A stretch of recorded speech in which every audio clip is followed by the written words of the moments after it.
J'ai compris par la suite que j'étais devenu ce jour-là le challenger de la famille. Le dernier des Martins à pouvoir faire carrière. Fabrice Chikaoui, l'acteur principal et unique d'ailleurs de ce spectacle, Oui.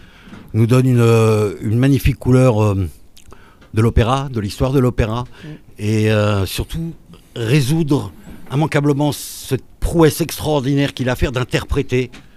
Effectivement, l'interprétera-t-il? Je ne sais pas, après ça dépend un peu de ses conditions physiques et mentales parfois. Je préfère être contre les ténors. Tout contre.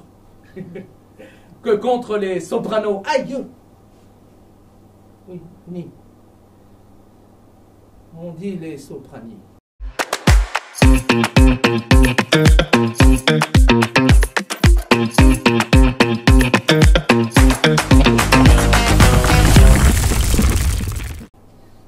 Entrée du baryton. 2. L'amour. 2 bis. L'amour fou. 3. La joie. 4. Le doute. 5. La haine. 6. La fureur. 7. La douleur. 8. La mort. 9. Le salut. 10. Le succès modeste.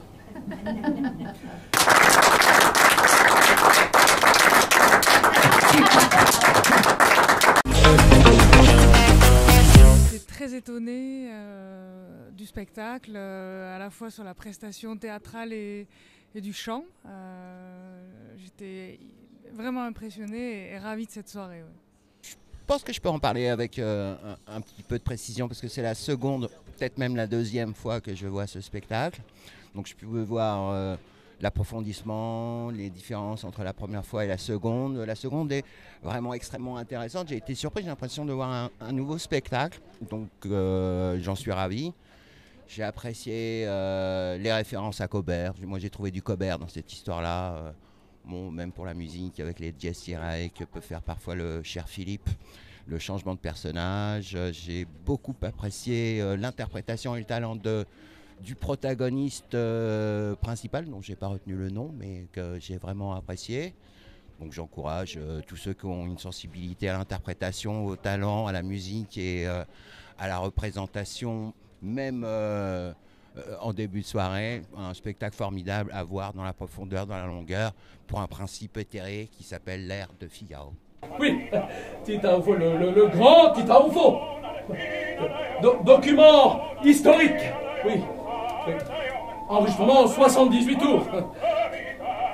N'est-ce pas, chérie? Oui, Tita Ufo. Certes. Ce n'est qu'un baryton, mais c'est le plus grand baryton de tous les temps. Le Caruso des barytons. Alors Fabrice, bonjour, Fabrice Chikaoui, comédien. Ça me pousse. Bonjour, Médéric Horry, metteur en scène. Enchanté. Le grand air de Figaro. Le mardi 20 février 1980. Ma mère m'interdit de sortir sans écharpe ni chapeau, été comme hiver, et tous les soirs, elle me regardait la gorge. J'ai compris par la suite que j'étais devenu ce jour-là le challenger de la famille, le dernier des Martins à pouvoir faire carrière. Bien, le grand air de Figaro, c'est l'histoire de Martin Martin, baryton Martin de la famille, donc Martin qui subit une malédiction. Tous les membres de la famille sont morts ou ont connu des avanies en essayant de chanter cet air de Figaro. Et ce soir, est-ce que Martin va réussir à passer au-delà et à chanter sans y rester? Vous ne le saurez que si vous venez voir. C'est une question délicate, mais je tiens à vous dire que Fabrice Chikaoui, l'acteur principal et unique d'ailleurs de ce spectacle, Oui. nous donne une magnifique couleur de l'opéra, de l'histoire de l'opéra, et surtout résoudre immanquablement cette prouesse extraordinaire qu'il a à faire d'interpréter. Effectivement, l'interprétera-t-il?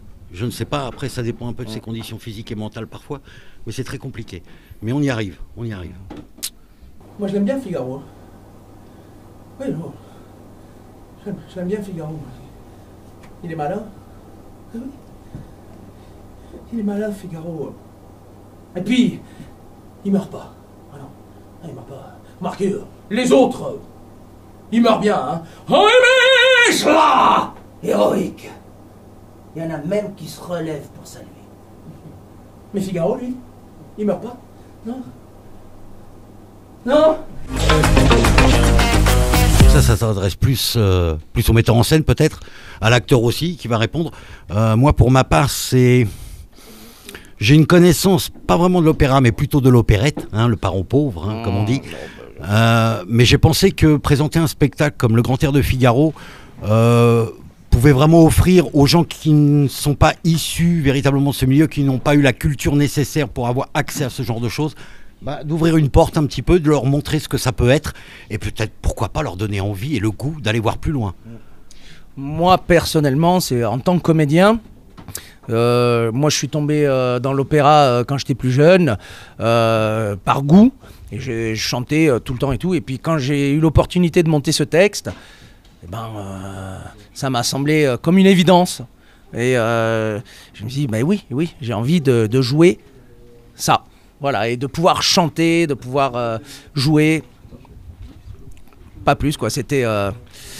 On a vraiment essayé de réunir tous les ingrédients qu'il nous fallait pour pouvoir réaliser un spectacle que, nous qu'on aime, puisqu'on le fait tourner, on aimerait qu'il tourne encore plus, et puis surtout qu'il soit le plus vu possible, bien évidemment.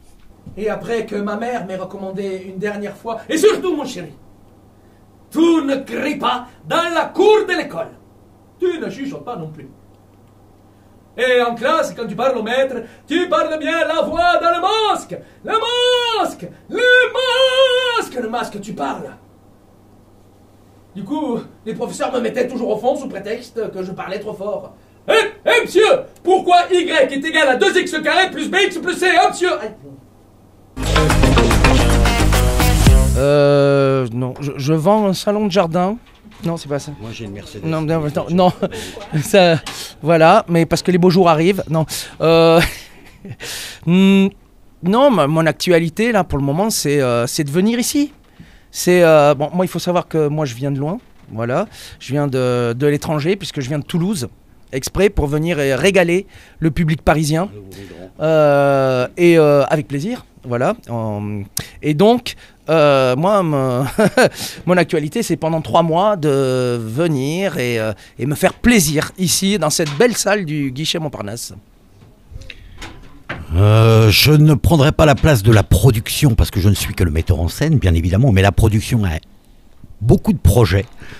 On pourra en parler, mais là, pour l'instant, c'est un petit peu encore à l'état de défrichage. Mais il y a beaucoup de projets, surtout en spectacle, en événementiel, surtout des sujets qui sont à traiter, dont on est en train de justement travailler, que ce soit sur le plan historique, surtout sur le plan historique. Voilà, ça c'est des projets qu'on a en cœur ensemble. Comme on tient à ce que ça reste secret parce qu'à cette heure de guerre commerciale, on ne voudrait pas se faire piquer le projet. Donc, mais ça viendra. Il a tout dit. Je préfère être contre les ténors. Tout contre. Que contre les sopranos. Aïe! Oui, ni. On dit les soprani. Maman aime les ténors. Maman n'écoute que les ténors. À la maison, on a une collection de 3000 disques d'opéra et ma maman, elle a mis sur bande tous les passages où il y a le ténor. Et maman, elle écoute Corelli, Bergonzi, Del Monaco. Alors, à la jeune génération que je fréquente pas mal parce que moi je travaille pas mal en collège et en lycée et la question revient souvent et on leur répond souvent, ce métier, si vous voulez le faire pour l'argent, c'est pas le bon métier. Voilà, moi c'est ce que je veux dire. Mais après, si vous avez la foi, que vous avez et que ça vous dévore, n'hésitez pas. Moi, juste c'est pas un conseil parce que, comme on dit, les conseilleurs sont pas les payeurs, mais il y a une règle essentielle pour moi à connaître dans ce métier. Une seule. C'est qu'il n'y en a pas. Une fois qu'on a compris ça, je pense que déjà on fait de grands pas. Merci. Alors que le Siegfried, lui, il est impayable. Lui, il est choriste à l'opéra. Alors si vous dire, si des blagues, il en connaît. C'est lui qui dit comme ça, à l'opéra, quand t'es fatigué, t'as cavaillé. Et pour mon anniversaire, il n'a rien trouvé de mieux à me dire que alors, c'est fini l'acmé juvénile, reprendons de l'omelette aux champignons et du pavé rôti. Et il faut l'entendre aussi raconter la fois où il a bissé un air, la braguette ouverte. Ça peut durer des heures cette histoire-là. Car on se marre dans les repas de famille.